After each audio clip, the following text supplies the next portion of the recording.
Assalamualaikum warahmatullahi wabarakatuh. Perkenalkan, kami dari kelompok 3 yang beranggotakan Perkenalkan, nama saya Anissa Nurafifah dengan NIM 1910127220004. Assalamualaikum warahmatullahi wabarakatuh. Perkenalkan, nama saya Farah Davia dengan NIM 191012722200013 dari kelas A01. Perkenalkan, nama saya Indriani Widya Putri dengan NIM 1910-1271-20004. dan terakhir perkenalkan nama saya Nurul Artiariska Rahma dengan NIM 1910-1271-20001 dari kelas A01.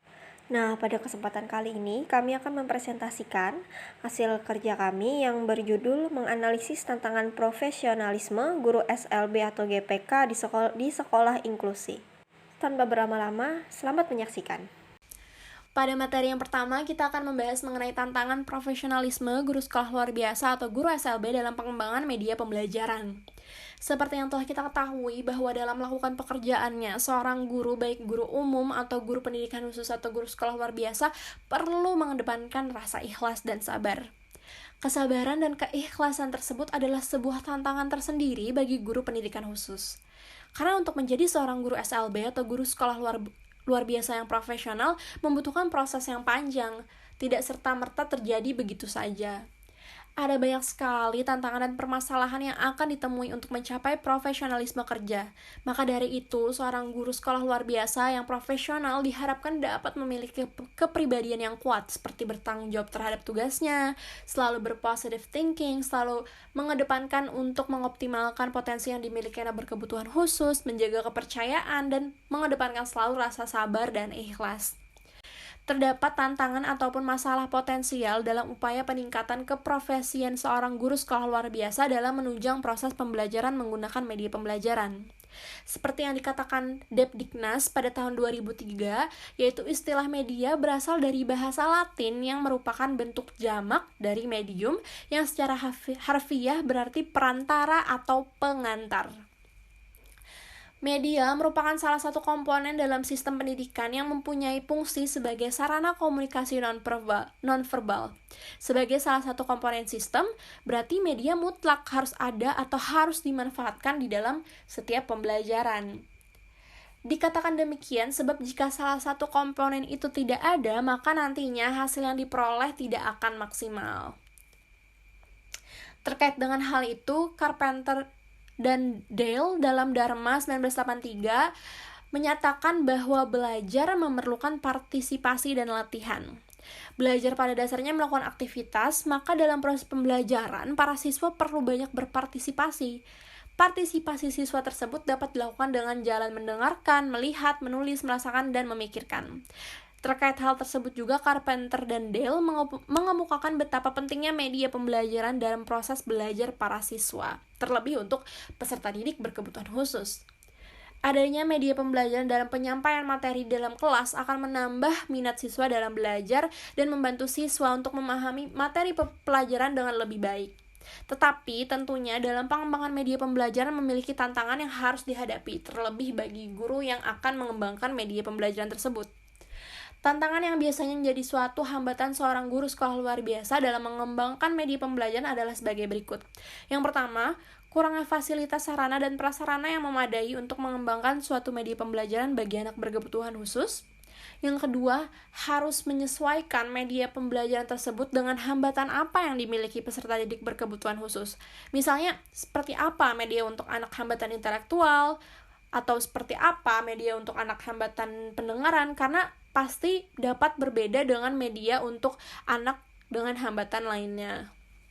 Yang ketiga, membuat media pembelajaran tersebut dengan sedemikian rupa agar dapat dipahami dengan baik oleh peserta didik berkebutuhan khusus, agar dapat digunakan dengan baik dan dipahami oleh mereka, sehingga tujuan dari adanya media tersebut dapat tercapai dengan efektif.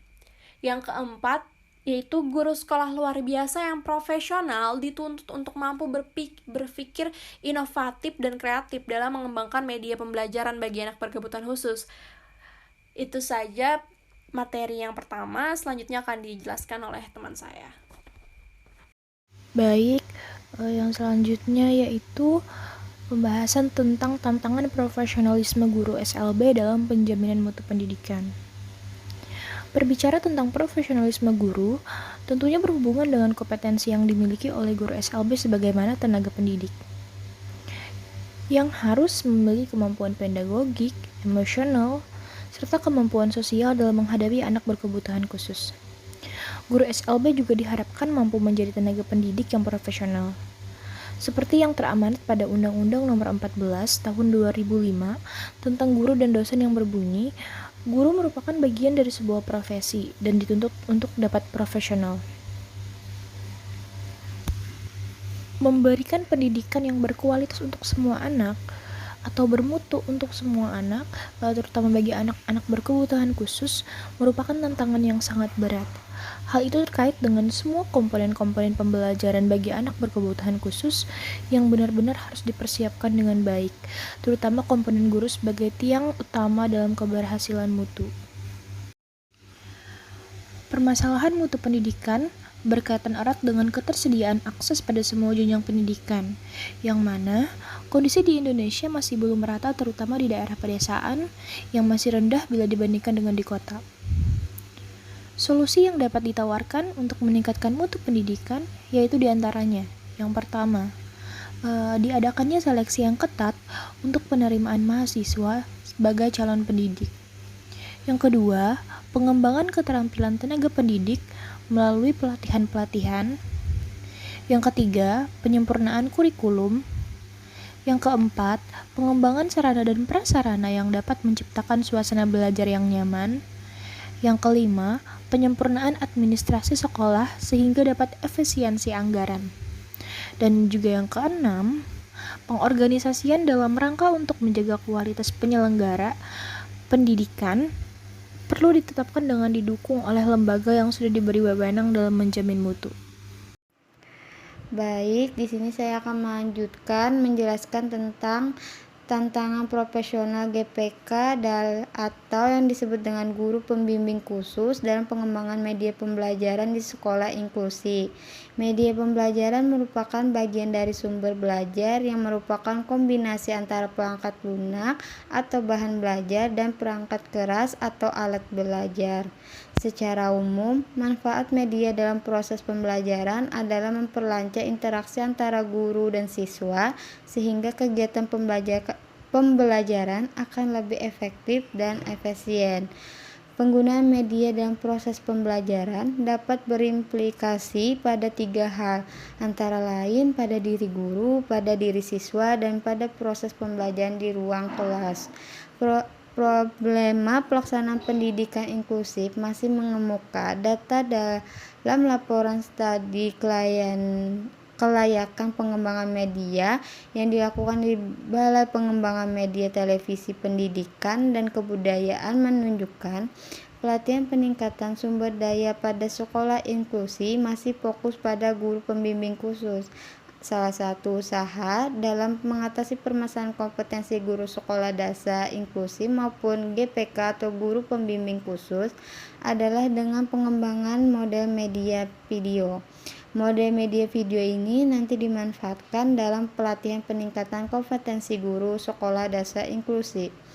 Pembelajaran menggunakan media audio visual seperti ditunjukkan untuk meningkatkan efektivitas dan efisiensi proses pembelajaran, sehingga diharapkan anak-anak mampu mengembangkan daya nalar serta daya rekamnya. Media berbasis audio visual di sini adalah suatu media instruksional modern yang sesuai dengan perkembangan zaman atau kemajuan ilmu pengetahuan dan teknologi. Dan juga media audio visual memiliki keunggulan yang lebih daripada media lain dalam menyampaikan materi dengan jenis belajar pengenalan visual, prinsip, konsep, dan prosedur. Pemahaman dan pengetahuan keterampilan mengajar sangat tepat diakomodir dengan media video. Melalui video, pembelajar langsung mendapat umpan balik secara visual terhadap kemampuan mereka sehingga mampu mencoba keterampilan menyangkut gerakan tadi. Jadi itu saja yang bisa saya sampaikan. Selanjutnya akan dijelaskan oleh teman saya. Nah, selanjutnya mengenai tantangan profesionalisme GPK dalam penjaminan mutu pendidikan di sekolah inklusi. Menurut Surya pada bukunya di tahun 2005, guru merupakan komponen penting dalam proses pembelajaran. Dengan keprofesionalitasnya itu, guru akan mampu memperbaiki proses pembelajaran, sehingga dapat dengan otomatis pula dapat meningkatkan mutu pendidikan. Sebab guru profesional tentunya akan memberikan seluruh kemampuannya untuk kepentingan kemajuan mutu pendidikan itu sendiri. Semakin profesional guru, maka semakin dapat memperbaiki proses pembelajaran dan semakin meningkat kualitas pencapaian tujuan pembelajaran karena guru memiliki peran yang besar dalam pembelajaran, yaitu sebagai planner, sebagai organisator, dan sebagai fasilitator. Peranan guru dalam meningkatkan mutu pembelajaran menempati posisi yang penting dalam menentukan keberhasilannya. Mengingat guru sebagai figur yang secara langsung terlibat dalam pembelajaran di dalam kelas. Peranan guru dalam meningkatkan mutu pembelajaran dapat diidentifikasi dari perilaku guru sebagai fasilitator, demonstrator, pengelola kelas, mediator, dan evaluator. Kelima peran guru tersebut akan dapat mempengaruhi peningkatan mutu pembelajaran. Namun, tentu diperlukan lagi hal yang lebih konkret agar mutu pembelajaran lebih baik. Dalam rangka pengembangan profesionalitas guru, diperlukan strategi-strategi yang harus dilakukan oleh semua pihak yang berkepentingan dalam dunia pendidikan. Strategi pengembangan profesionalitas guru yang bisa dilakukan antara lain adalah sebagai berikut. Yang pertama ada in-house training, yang kedua ada program magang, yang ketiga ada kemitraan sekolah, yang keempat belajar jarak jauh, yang kelima pelatihan berjenjang dan pelatihan khusus, yang keenam kursus singkat di perguruan tinggi atau lembaga pendidikan lainnya, yang ketujuh ada pembinaan internal oleh sekolah, yang kedelapan ada pendidikan lanjut, kemudian diskusi masalah-masalah pendidikan, lalu seminar, workshop, penelitian, kemudian ada penulisan buku atau bahan ajar, lalu pembuatan media pembelajaran, dan pembuatan karya teknologi atau karya seni. Nah, sekian saja presentasi dari kelompok kami. Atas perhatiannya kami ucapkan terima kasih.